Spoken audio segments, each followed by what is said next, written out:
अस्सलाम वालेकुम। मैं हूं हुमायूं कामरान और आप देख रहे हैं हमारा YouTube channel stars with HK. इस चैनल का मकसद आपकी मुलाकात डिफरेंट फील्ड से ताल्लुक़ रखने वाले प्रोफेशनल से करवाना है।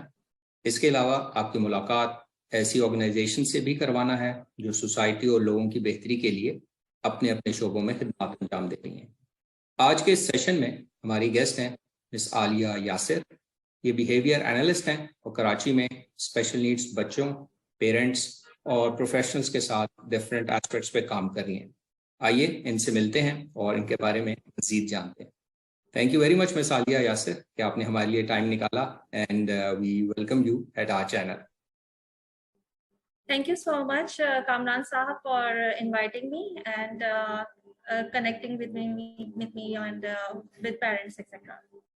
राइट, तो हम सबसे पहले तो इसी से शुरू करते हैं कि मिस आलिया यासिर जरा हमारे व्यूअर्स को अपनी एजुकेशन का थोड़ा बताइए, स्पेशली वो एजुकेशन जो स्पेशल नीड्स बच्चों या स्पेशल एजुकेशन उनकी ट्रेनिंग उनसे रिलेटेड।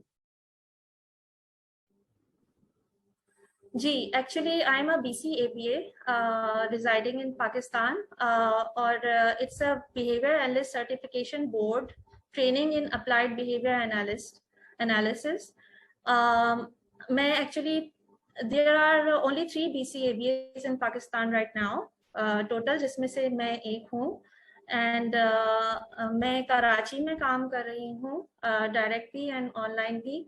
बिहेवियर एनालिसिस एक ऐसी फील्ड है जिसमें आप बच्चे के बिहेवियर्स पे काम करते हैं, issues related to behaviours, autism specially, autism spectrum disorder, और मैं उनकी ट्रीटमेंट वगैरह में कुछ पेरेंट्स को हेल्प आउट करती हूँ। राइट, तो ये तो आपकी एजुकेशन से रिलेटेड हो गया। थोड़ी अपनी प्रोफेशनल जर्नी के बारे में थोड़ा ओवरव्यू देंगी हमारे नाजरीन को कि कहाँ से होते होते यहाँ तक पहुंची आप? जी, एक्चुअली जर्नी काफ़ी पुराना स्टार्ट हुआ था। मेरा बेटा डायग्नोस हुआ था ऑटिज्म में सबसे पहला, like he is the eldest son of mine. सबसे बड़ा माशाल्लाह 16 साल का हो गया है, वहाँ से जर्नी स्टार्ट हुआ। शुरू में उसके कुछ डेवलपमेंटल डिलेज नज़र आए in comparison with his cousins etcetera, तो मैं काफ़ी परेशान होती थी, like why he is behind, lagging behind everyone. तो उसके बाद फिर हमने डॉक्टर्स को दिखाया, they could not diagnose him at time. सब ये कहते थे थोड़ा सा शरारती है और डिलेड है और सब कुछ वो अपने टाइम के साथ कर लेगा, but actually he did not, और उसके बिहेवियर्स वर्स होते चले गए, रिग्रेस होते चले गए।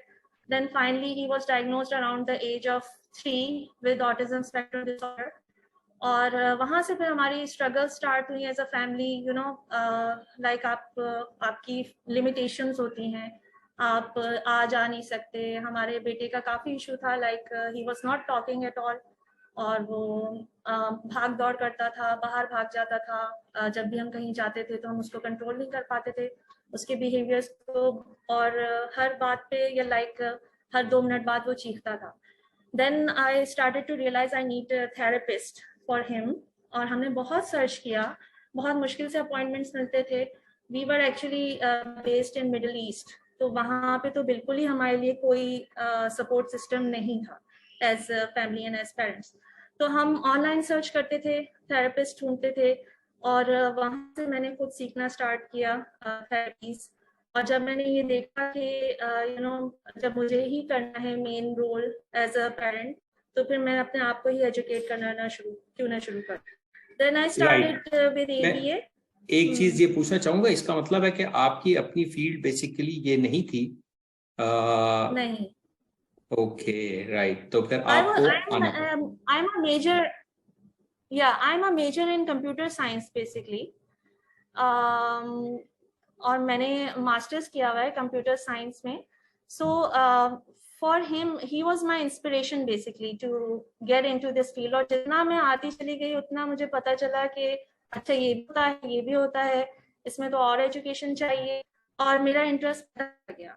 तो फिर इसको एज अ प्रोफेशन ज्वाइन करने का सोचा। Then I gave the RBT exam almost like 5 years ago, और हम लोग कराची शिफ्ट हो गए। यहाँ पे मैं I been working as an RBT for 5 years, and then finally I gave my behavior analyst exam about 1 year ago.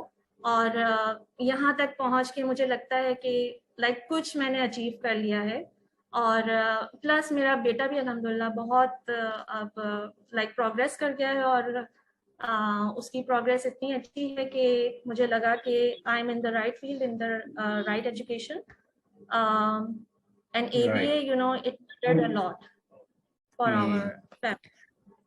अच्छा, आपने जिक्र किया कि आपका ज्यादा फोकस तो ऑटिज्म स्पेक्ट्रम डिसऑर्डर पे था, लेकिन अगर इसके अलावा मैं पूछूं कि आप और कौन से डिसऑर्डर्स या चैलेंजेस वाले बच्चों के साथ डील कर रही हैं, तो that would be helpful for parents as well.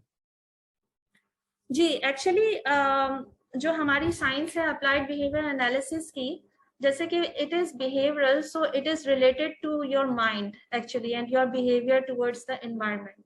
तो इस तरह के डिसऑर्डर्स जो कि आपके बिहेवियर से लिंक करते हैं, उसके लिए ये सबसे ज्यादा इफेक्टिव है, not physical, you know like अगर आपके अंदर कोई फिजिकल डिसेबिलिटी है, आप फिजिकली आपकी मसल वीकनेस है, तो उस पर हम काम नहीं करते। बट अदर देन दैट, अगर हम किसी भी डिसऑर्डर की बात कर लें विद बिहेवियरल इश्यूज, तो हम उस पर काम करते हैं। फॉर एग्जाम्पल लाइक ADHD हो गया, डाउन सिंड्रोम हो गया, even with developmental delays, children come to me और मैं उनको कोशिश करती हूँ कि उनकी मोटिवेशन के थ्रू टीच कर सकूं और उनके बिहेवियर प्रॉब्लम्स को रिजॉल्व करके बेटर एक उनको लाइफ दे सकूं। राइट। अच्छा, अभी आपने जिक्र किया ABA का, जिसको हम आम जुबान में हम यही समझते हैं अप्लाइड बिहेवियर एनालिसिस। इसके बारे में ज़रा आप थोड़ा हमारे व्यूअर्स को थोड़ा मज़ीद बताइए, क्योंकि काफ़ी कंफ्यूजन रहती है पेरेंट्स के डिफरेंट फोरम्स पे कि ABA है क्या, और इसके साथ साथ जो एविडेंस बेस्ड जो ट्रीटमेंट ऑप्शंस हैं उनके बारे में भी थोड़ा सा अगर मज़ीद एलैबोरेट करें तो नाजरीन को आसानी होगी समझने में कि ये इसके पीछे साइंस है क्या। जी, basically this is very you know topic dear to me or my favorite topic actually. Applied behavior analysis में हम behaviors पे काम करते हैं, हम बच्चे को manipulate नहीं करते हैं, बल्कि उसकी environment को manipulate करते हैं, how we are reacting to that child basically। क्योंकि हमारे field में ऐसा समझा जाता है कि अगर बच्चा react कर रहा है किसी भी फॉर्म में, उसका बिहेवियर शो हो रहा है, तो that means there is something wrong with the environment and we need to change that environment, surrounding circumstances। उस बिहेवियर से पहले क्या हुआ, उस बिहेवियर के बाद क्या हुआ, वो कहाँ पे था, वो किस environment में था, वो किस थेरेपिस्ट के सामने बिहेवियर शो कर रहा था, that matters a lot। हम उन चीजों को मैनिपुलेट करने की कोशिश करते हैं, the reason behind that behavior, and the child automatically improves। तो ये एक मिसकंसेप्शन है थोड़ा सा कि हम बच्चे को मैनिपुलेट करते हैं। ABA के बारे में कहा जाता है कि यू नो एनिमल्स की तरह ट्रीट करते हैं और उनको रीइंफोर्स करते हैं, जबकि ऐसा नहीं है। हम उसके बिहेवियर को प्रॉपर चैनल देते हैं, प्रॉपर वे देते हैं जिसमें वो हमें बता सके कि बेटा ऐसे नहीं ऐसे करना है, तो हम आपकी बात सुन रहे हैं और हम आपको एक्नॉलेज कर रहे हैं आपके like you know everything you are doing, ठीक है। तो इस तरह से हम बिहेवियर्स को चेंज करते हैं by changing the environment. Evidence based है ये because it has a long history, like अब तो 1975 से लेके इस पे बहुत रिसर्चेस हो चुकी हैं हाउ इट इज इफेक्टिव। अब एविडेंस बेस होने के लिए मस्ट है कि आप के पास like for example 100 to 200 individuals के ऊपर काम हुआ हो, उनके ऊपर इसका इफेक्ट नोट किया गया, साइंटिफिकली स्टडी किया गया हो, डाटा लिया गया हो कि इसका बिहेवियर इस ट्रीटमेंट से इम्प्रूव हुआ है या नहीं, ठीक है। तो ABA के आपको पता है कि US में ही सारी स्टडीज, साइंटिफिक स्टडीज की जाती हैं, तो इसके ऊपर बहुत सारी स्टडीज हो चुकी हैं, इसके इफेक्ट्स को देखा गया है और इवन इस साइंस को इवॉल्व किया गया है, यानी कि जो मिसकंसेप्शंस थे उनको दूर किया गया है, जो लोगों की कंप्लेंट्स थी अबाउट दिस फील्ड उनको भी थोड़ा सा चेंज किया गया है उसके बेसिस के ऊपर। तो हमारी फील्ड में रोजाना ही एक नई चीज ऐड होती है और इम्प्रूव होती है, तो which is a good thing. तो अब बेसिकली अप्लाइड बिहेवियर एनालिसिस को यूज करके आप बच्चे के अंदर फॉर श्योर इम्प्रूवमेंट ला सकते हैं। जबकि मैंने देखा है कि बहुत सारी ऐसी ट्रीटमेंट्स कॉमन हैं इन पेरेंट्स जिनके अंदर कोई साइंटिफिक रिसर्च नहीं है पीछे। लाइक एक दो लोगों के कहने से फर्क नहीं पड़ता, हाँ ये ठीक है ये नहीं है, बल्कि साइंटिफिकली उसको देखा जाए कि इट इज इफेक्टिव और not in a group of individuals, large group, तो फिर वो एविडेंस बेस्ड बनती है। तो I would really suggest to parents and advise them कि प्लीज जब भी आप कोई ट्रीटमेंट लेते हैं तो आप उसकी पीछे से एविडेंस देखा करें कि क्या है, और उसके बाद आप अगर फिर भी उसको लेना चाह रहे हैं तो that is your own risk. उसके बाद वो हिट एंड ट्रायल वाली बात है, आपको सही काम कर भी सकती है और हो सकता है कि नहीं करे, और हो सकता है नुकसान पहुंचा दे। Right. तो ये मतलब चीजें बहुत जरूरी हैं। साइंटिफिकली जो प्रूवन मेथड्स हैं, रिसर्च बेस्ड जो टेक्निक्स हैं, उन पे पेरेंट्स को ज्यादा फोकस करना चाहिए बजाय ये कि हिट एंड ट्रायल दूसरे मेथड्स की निस्बत। इन शॉर्ट अगर मैं पाया हूं। एग्जैक्ट जी, एग्जैक्टली राइट। अच्छा, एक चीज अगर आपने अपनी एजुकेशन का, एक्सपीरियंस का और इन सारी चीजों को बताया, हम ये भी पूछना चाहेंगे कि आप कराची में कहाँ पे मौजूद हैं, ताकि अगर पेरेंट्स आपसे रब्ता करना चाहें तो कराची क्योंकि इटसेल्फ काफ़ी बड़ा है तो उनको किधर आना पड़ेगा। आपने दूसरी ऑप्शन का बताया कि ऑनलाइन भी ऑप्शन अवेलेबल है, लेकिन फिजिकली भी आप सेशंस लेती हैं?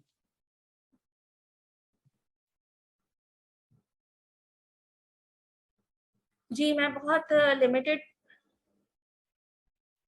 आई think internet connection is unstable.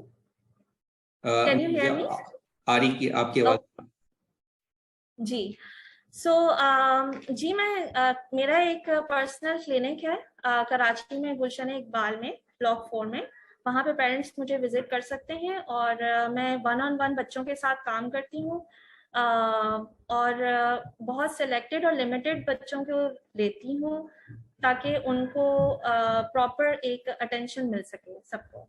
Plus ये कि मैं खुद काम करती हूँ 1-on-1, being a behaviour analyst. ऐसा नहीं कि मैंने कोई असिस्टेंट वगैरह रखा हो या किसी को, बल्कि जो बच्चा जिसको मैं लेती हूँ बस फिर मेरा बच्चा हो जाता है, और मेरी पूरी कोशिश होती है कि इसके अंदर इम्प्रूवमेंट आए किसी तरह। तो जो मॉडल में फॉलो कर रही हूँ वो पेरेंट ट्रेनिंग मॉडल है, यानी कि पेरेंट्स यूजुअली अफोर्ड नहीं कर पाते एक्सपेंसिव थेरेपीज, तो मेरे पास वंस पर वीक या ट्वाइस पर वीक अपने बच्चे को लेके आते हैं, और मैं उनको 1-on-1 खुद देखती हूँ, बच्चे को ऑब्जर्व करती हूँ, उसके बिहेवियर प्लान डेवलप करती हूँ, उसके बाद पेरेंट को उसके ऊपर ट्रेन करती हूँ ताकि वो घर जाके उसको रिवाइज कर सकें, अपने बच्चे पे अप्लाई कर सकें, और इस तरह से अल्हम्दुलिल्लाह हम बच्चे के अंदर इम्प्रूवमेंट लेके आते हैं। सो दिस इज द मॉडल। अच्छा, एक चीज और मैं ये पूछना चाहूंगा कि जिस तरह डिफरेंट ओटी वाले जो ऑक्यूपेशनल थेरेपिस्ट हैं, और इस तरह वो सजेस्ट करते हैं कि घर में किसी जगह पे कुछ ऐसा सेटअप भी बनाया जाए जिस पे आप घर जाके भी बच्चे के साथ प्रैक्टिस कर सकें। तो क्या बिहेवियर थेरेपिस्ट या बिहेवियर एनालिस्ट जो हैं वो भी ऐसा कुछ सजेस्ट करते हैं? और अगर करते हैं तो वहां पे घर में कुछ ऐसा सेटअप बनाना पड़ेगा? अगर बनाना पड़ेगा तो वो कैसे बना सकते हैं? देखिए, बात सारी ये है कि यूएस में जो फॉलो हो रहा है वो ये कि लाइक 20 आवर्स पर वीक या 40 आवर्स पर वीक एक बच्चे को थेरेपी मिलती है, ठीक है, और पेरेंट्स को कुछ ज्यादा नहीं करना पड़ता। लेकिन मसला ये है कि इस थेरेपी को इतनी ज्यादा रेपिटेशन की जरूरत होती है कि वंस पर वीक या ट्वाइस पर वीक अगर पेरेंट्स लेके बच्चे को हमारे पास आते हैं तो that is not effective unless parents भी उस प्लान को फॉलो करें। क्योंकि एक चीज, एक स्किल बच्चे ने अगर सीख ली या एक बिहेवियर को हमने रिड्यूस कर लिया एक एनवायरनमेंट में, तो उसका जनरलाइज होना जरूरी है at home and at school etcetera. तो हमारी पूरी कोशिश होती है कि पेरेंट्स भी उसको फॉलो करें और स्कूल वाले भी अगर हो सके ऑन बोर्ड आ जाएं और उसको फॉलो करें। तो वही स्किल्स अगर पेरेंट्स घर में सिखाना चाह रहे हैं रेपिटेशन से, क्योंकि आपको पता है ऑटिस्टिक बच्चों को बहुत ज्यादा रेपिटेशन की जरूरत होती है एक ही चीज की बार बार करवाने की, तो उसके लिए उनको एक छोटा सा सेटअप बनाना पड़ेगा जिसमें बहुत ज्यादा नहीं तो आप स्टार्ट थोड़े से कर लें और फिर स्लोली उसमें एडअप करते चले जाएं जो जो अभी बिहेवियर प्लान में हम जिन स्किल्स पे काम कर रहे हैं उससे रिलेटेड आपको इक्विपमेंट अपने पास रखना पड़ेगा। सो डेफिनेटली जब तक पेरेंट्स ऑन बोर्ड नहीं हो, पेरेंट्स खुद अपनी मेहनत नहीं करते बच्चे के ऊपर, किसी भी किस्म की इम्प्रूवमेंट जो है वो पॉसिबल नहीं। So I would suggest as a behaviour analyst कि पेरेंट को खुद इन्वॉल्व होना चाहिए विद देयर चाइल्ड। राइट। अच्छा, अभी आपने इससे पहले जिक्र किया कि वन ऑन वन सेशंस पे आप ज़्यादा फोकस करती हैं और जो स्टूडेंट्स हैं या बच्चे हैं उनको वन ऑन वन अटेंशन दे के और वही सेशन चल रहे होते हैं। तो हमने ये देखा है कि ऑटिज्म में और दूसरे डेवलपमेंटल डिसऑर्डर्स में उनको कम्युनिकेशन स्किल्स या सोशलाइजिंग की ज़रूरत पड़ती है, जिसमें बहुत से सेंटर्स ग्रुप सेशंस कराते हैं। तो वो जो चीजें हैं वो वन ऑन वन सेशन में कैसे एड्रेस होंगी? जी, मैंने ये नहीं कहा कि मैं अपने सेशन को वन ऑन वन पे लिमिट रखती हूँ, लिमिटेड नहीं है। डिपेंड करता है कि किस स्टेज पे बच्चा है। कुछ बच्चे इनिशियल स्टेजेस पे होते हैं तो वो वन ऑन वन सेशन ले रहे होते हैं। वंस उनका एक बिहेवियर डेवलप हो चुका होता है, one on one they are under control, और कुछ आपके साथ बातचीत स्टार्ट कर दी है उन्होंने और उनका बिहेवियर रिड्यूस हो गए हैं, प्रॉब्लमेटिक बिहेवियर्स, तो फिर मैं उनके लिए ग्रुप सेशन स्टार्ट कर देती हूँ, जिसके अंदर मैं ग्रुप में इनिशियली एक बच्चा ऐड करूंगी, आफ्टर दैट 2 बच्चे ऐड करूंगी, सो दैट ये कि वो बच्चा आराम से एडजस्ट करना स्टार्ट कर दे और सोशली इंटरेक्ट करना स्टार्ट कर दे। सो उस चीज पे जंप करने से पहले अगर बच्चा जो है वो वन ऑन वन आपके साथ ठीक है, पहले तो आप इस पे काम करेंगे ना कि वन ऑन वन बच्चा कैसे आपके साथ इंटरेक्ट कर रहा है, उसके बाद आप स्लोली ऐड करना शुरू करेंगे to make it more effective. तो मैं ग्रुप सेशंस भी रन करती हूँ, but that depends on which stage the child is. Right. बहुत से थेरापिस्ट कुछ यूनिक फीचर इंक्लूड कर रहे होते हैं अपने थेरेपीज के अंदर, कुछ खास प्रैक्टिस को फॉलो कर रहे होते हैं। तो क्या आपकी भी कोई ऐसी खास प्रैक्टिस है जो आप हमारे साथ शेयर करना चाहें, या ऑब्वियसली जो ट्रेडिशनल ABA की टेक्निक्स हैं वही फॉलो होती हैं, या कोई ऐसी यूनिक चीज है? ट्रेडिशनल ABA भी you know to be honest Pakistan में फॉलो नहीं हो रहा, क्योंकि हर कोई सर्टिफाइड नहीं है और ऐसे ही लोग काम स्टार्ट कर देते हैं, जो कि अच्छी बात है, but they should tell the parents, parents should know the reality कि आप कौन है और क्या है, उसके बाद आप जो मर्जी कर रहे हैं, तो that is parent responsibility, right. तो जो मेरी प्रैक्टिस है, मेरी पूरी कोशिश होती है कि जब मैं स्टार्ट करूं तो शुरू के असेसमेंट सेशंस में मैं गोल्स लिख लूं बच्चे के, कि क्या क्या गोल्स हैं, और वो गोल्स हम पेरेंट्स के साथ और टीचर्स के साथ बैठ के डिस्कस करके और फिर डिजाइन करते हैं कि किस चीज पे काम करना चाहिए और किन बिहेवियर्स को रिड्यूस करना चाहिए।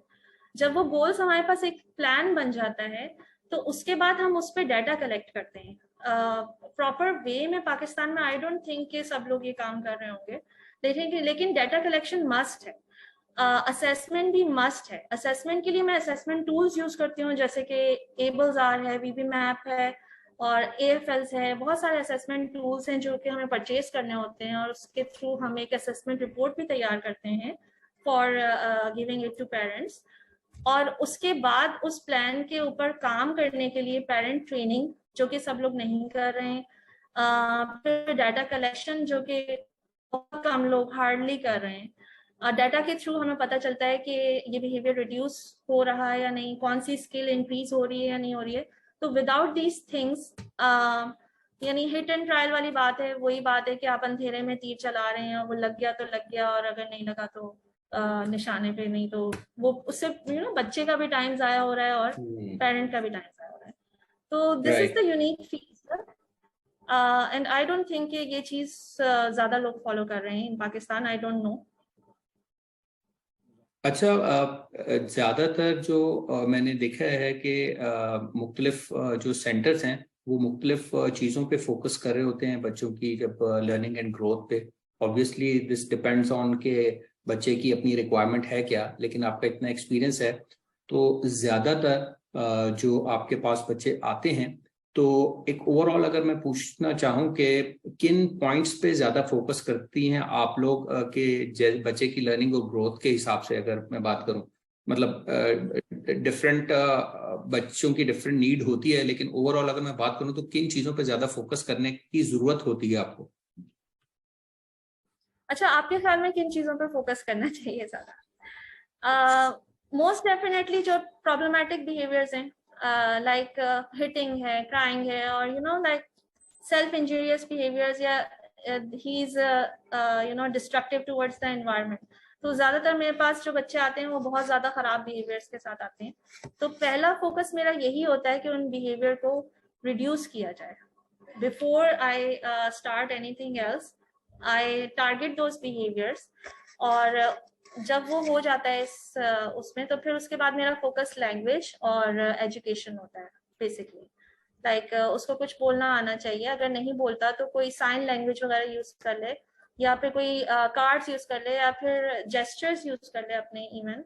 तो ये चीजें मैं ज्यादा फोकस करती हूँ इनिशियली, और उसके बाद from time to time focus change होता रहता है, डिपेंड करता है कि किस स्टेज पे बच्चा है डेवलपमेंट की।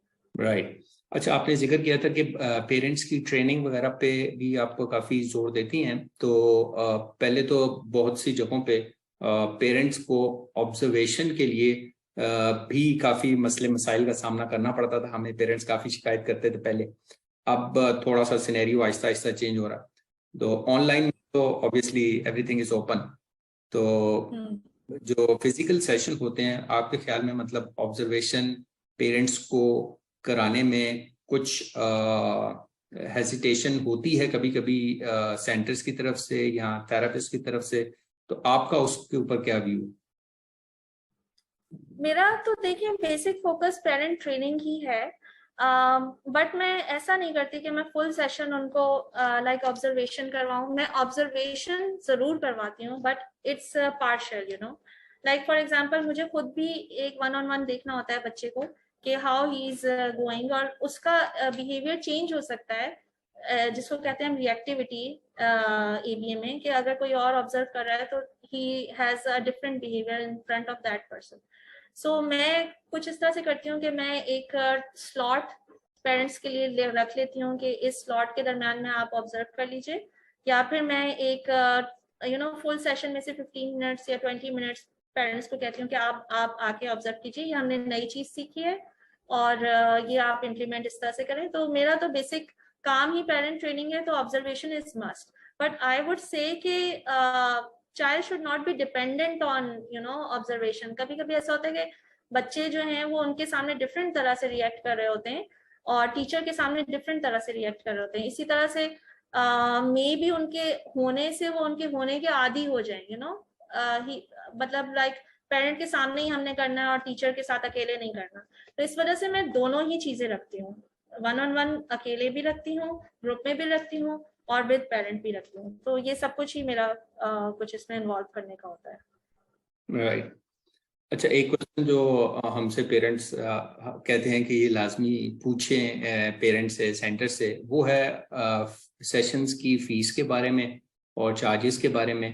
कुछ अगर आप थोड़ा आइडिया देना चाहें पेरेंट्स को, so that they have little bit of idea कि जिस प्रोफेशनल के पास वो जा रहे हैं, सारी एजुकेशन ट्रेनिंग एक्सपीरियंस के बाद हमारे सेशंस के चार्जेस या वो किस तरह होंगे, वो अगर थोड़ा बहुत आप बता सकें।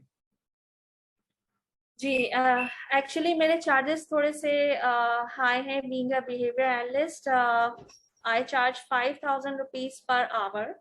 लेकिन इसमें डरने की जरूरत नहीं है पेरेंट्स को। Like for example I am a parent myself, तो मैं, अगर मुझे पेरेंट कहते हैं कि we can not afford that much charges, हम इतने चार्जेस अफोर्ड नहीं कर सकते, तो फिर मैं उसको हाफ भी कर देती हूँ। इवन इसके बाद भी अगर पेरेंट मुझे कहते हैं कि हम ये भी अफोर्ड नहीं कर सकते, तो मैं उनको और कंसेशन भी दे देती हूँ। प्लस मैं सोशल ग्रुप्स कुछ रन कर रही हूँ पेरेंट्स के लिए फॉर फ्री कंसल्टेशन। वो मुझसे कुछ क्वेश्चन करना चाहें तो मैं उनको फ्री में एडवाइस भी दे देती हूँ, जितनी भी मेरी नॉलेज है, because knowledge sharing is power, knowledge sharing is good. आप खुद भी कुछ ना कुछ लर्न कर रहे होते हैं और आप दूसरे को बता भी रहे होते हैं। तो ये चीज है, मतलब डिपेंड करता है ऑन द पेरेंट। अगर वो नहीं अफोर्ड करते तो वो मुझे बता देते हैं, और then I also give discount to them as well. क्योंकि हमने देखा है कि बहुत से प्रोफेशनल्स, बहुत से तो नहीं, शायद ज्यादा जाती हो जाएगी, कुछ प्रोफेशनल्स बोर्ड सर्टिफिकेशंस के विदाउट भी काफी चार्ज कर रहे होते हैं। मतलब मेरा पर्सनल एक्सपीरियंस तो नहीं है, लेकिन पेरेंट्स की तरफ से हमें फीडबैक मिल रहा होता है ऐसा। तो इसलिए ये पूछना जो है ना वो जरूरी होता है हर प्रोफेशनल से हमें, ताकि थोड़ा आइडिया हो। अच्छा, एक चीज जो पेरेंट्स को अपने जहन में रखनी चाहिए जब वो किसी भी प्रोफेशनल की सर्विसेज ले रहे हों, तो कुछ पॉइंट्स ऐसे जो कि पेरेंट्स को जरूर अपने जहन में रखने चाहिए, जिनकी बेस पे वो अच्छा प्रोफेशनल सिलेक्ट कर सकते हों या उस तक पहुंच सकते हों। वो कैसे एक अच्छे थेरापिस्ट, एनालिस्ट या प्रोफेशनल को अप्रोच कर सकते हैं, कौन से पॉइंट्स उनको जहन में रखने चाहिए? देखिए, in the field of behaviour analysis it is very easy, you know. Pakistan में ये एजुकेशन अवेलेबल नहीं है। सबसे पहली बात, ये कोई भी यूनिवर्सिटी इस वक्त अप्लाइड बिहेवियर एनालिसिस में एक वेरीफाइड कोर्स सीक्वेंस नहीं दे रही है, ऑफर नहीं कर रही है करंटली। जो भी एजुकेशन है वो बाहर से है, यूएस से है। मैंने खुद भी यूनिवर्सिटी ऑफ वेस्ट फ्लोरिडा से कोर्स वर्क अपना कंप्लीट किया है। तो इसके बाद अब आपको ये चीजें, जब आप थेरेपिस्ट के पास जा रहे हैं, और मैंने बहुत देखा आजकल आरबीटी ट्रेन्ड लोग हैं, जो कि हम लोगों ने भी लॉन्च की है अपनी आरबीटी ट्रेनिंग, और मजीद कंटिन्यू करेंगे थेरेपिस्ट को ट्रेन। तो वो 40 आवर्स की ट्रेनिंग लेके लोग और बस अपने आप को बिहेवियर थेरेपिस्ट कहते हैं, और वो शुरू कर देते हैं प्रैक्टिस, और वो 200-200 रुपये, 500-500 रुपये लेके पर सेशन, और वो लगे हुए होते हैं मतलब बच्चों के साथ। तो यू नो, अब ये बिहेवियर एनालिसिस के अंदर एक ही सोर्स है जिससे आप वेरीफाई कर सकते हैं, वो है BACB। इनकी वेबसाइट है www.bacb.com। यहाँ पे जाके आप इनकी डायरेक्टरी में सर्च कर सकते हैं, जिस एरिया में आप सर्च करना चाह रहे हैं, फॉर एग्जांपल कराची में या पाकिस्तान में। तो आप वहाँ जाके सर्च कर सकते हैं कि कौन कौन से लोग यहाँ पे काम कर रहे हैं जो कि सर्टिफाइड है फ्रॉम आउटसाइड। ठीक है। इसके अलावा एक और बोर्ड भी है, DIBAO, www.dibao.com।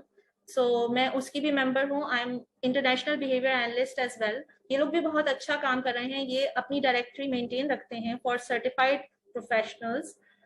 यहाँ पे भी आप जाके सर्च कर सकते हैं अपने एरिया के बिहेवियर एनालिस्ट को और बिहेवियर थेरेपिस्ट को भी, RBTs को भी, IBTs को भी, सबको आप सर्च कर सकते हैं, और उसके हिसाब से आप उन लोगों से कांटेक्ट कर सकते हैं। उनके कांटेक्ट नंबर गिवन होते हैं, तो आप डायरेक्टली वहां जाइए। ठीक है। तो आपको कोई डिग्री वगैरह कुछ देखने की जरूरत नहीं है। These are very authentic sources जहां पेरेंट जाके और सर्च कर सकते हैं। बाकी है कि आप किसी भी थेरेपिस्ट के पास चले जाएं, हम बिहेवियर थेरेपिस्ट हैं, और उसके बाद फिर आपको नहीं पता कि उनकी डिग्री क्या है, यू नो। लाइक लोग कहते हैं कि हाँ इतनी बड़ी जगह है और यहाँ पे ये बंदा काम कर रहा है, बड़ा सा सेंटर है, तो ये होगा, सही होगा, but you don't know for sure unless you check their authenticity from somewhere. Like उनके कोई क्रेडेंशियल्स वगैरह आपके सामने होने चाहिए जो वो आपको दिखा सकें, शो कर सकें, इवन डिस्प्ले कर दें वॉल के ऊपर। सो ये चीजें बहुत जरूरी हैं, बिकॉज बिहेवियर एनालिसिस ऐसी फील्ड है जिसमें हम बहुत ज्यादा मैनिपुलेट कर सकते हैं बच्चों को और उनके बिहेवियर्स को। अगर इसको खुदा ना खास्ता गलत तरीके से यूज किया जाए तो it could become verse for the child. एक वर्स एक्सपीरियंस उसका हो सकता है व्हेन ही ग्रोज अप। उसके बिहेवियर्स बहुत रिग्रेस कर सकते हैं, या फिर वो अंडर कॉन्फिडेंट हो सकता है। सो बाहर के ममालिक में तो unless you are properly supervised आपको नहीं करने देते practice, but unfortunately in Pakistan हर तरह के लोग आपको मिलेंगे और वो अपने आप को जाहिर कर रहे होंगे। सो अब ये पेरेंट्स की अपनी जिम्मेदारी है और हमारी भी जिम्मेदारी है, हम अवेयरनेस क्रिएट करें लोगों के लिए ताकि उनको एक प्रॉपर वे मिल सके चेकिंग के लिए। अच्छा, दैट बीइंग सेड, अब मसला ये है कि इतने कम सर्टिफाइड लोग मौजूद हैं। बिहेवियर एनालिस्ट तो खैर बहुत कम है, बिहेवियर थेरेपिस्ट भी सर्टिफाइड बहुत कम है, कि लोग कहते हैं कि हम जाएं तो कहाँ जाएं, you know, like they don't have, so they have an option to train themselves as well. मतलब आप अपने आप को ट्रेन करें और उसके बाद फिर आप जब किसी थेरेपिस्ट के पास जा रहे हैं, जब आप खुद ट्रेन होंगे तो आप उनसे बात करने में कॉन्फिडेंट होंगे। आप उनसे पूछ सकते हैं कि आप क्या कर रहे हैं और ये किस तरह से इम्प्लीमेंट कर रहे हैं, आप हमें बताएं ताकि हम भी इम्प्लीमेंट करें। तो एक इस तरह से कुछ पेरेंट को खुद ही इनिशिएटिव लेना पड़ेगा ताकि सब चीजें हम अपने मुल्क में बेहतर बना सकें अपने स्पेशल नीड्स के बच्चों के लिए। So these are my suggestions. Okay, last में मैं एक क्वेश्चन ये पूछना चाहूंगा कि इस फील्ड की बेहतरी के लिए हमें फ्यूचर में किन पॉइंट्स पे काम करना पड़ेगा कि अगर हम इस फील्ड में तरक्की करना चाहते हैं तो?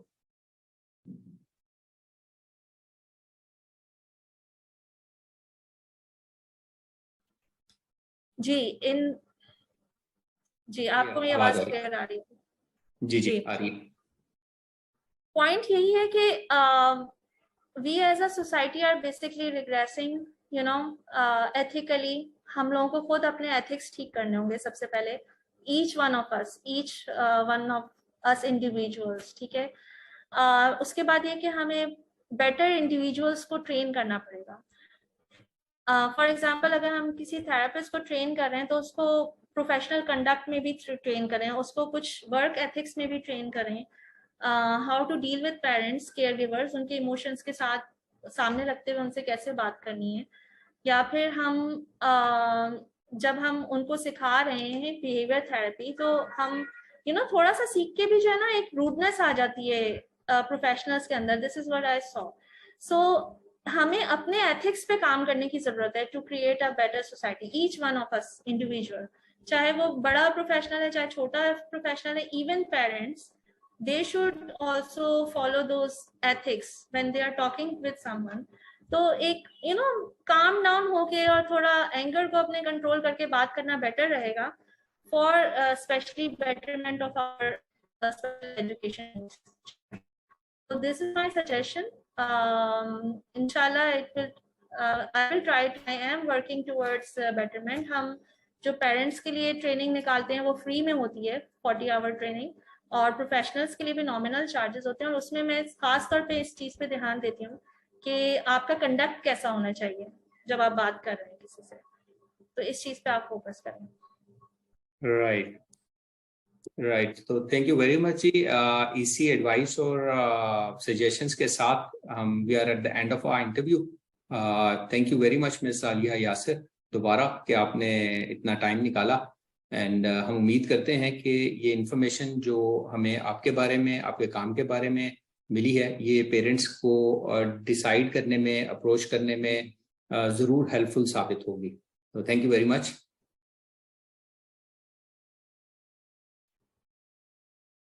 इंशाल्लाह, thank you so much for having me today. और आपका प्लेटफॉर्म बहुत अच्छा है। Keep working. एक ये कि आप कनेक्ट करें के साथ, so this is a very good thing. So keep working towards this goal. Okay जी, थैंक यू वेरी मच। और thank you everyone as well for watching. और हम इंशाल्लाह नेक्स्ट सेशन में एक नए गेस्ट के साथ आपकी खिदमत में दोबारा हाजिर होंगे। Until then, take care and Allah Hafiz.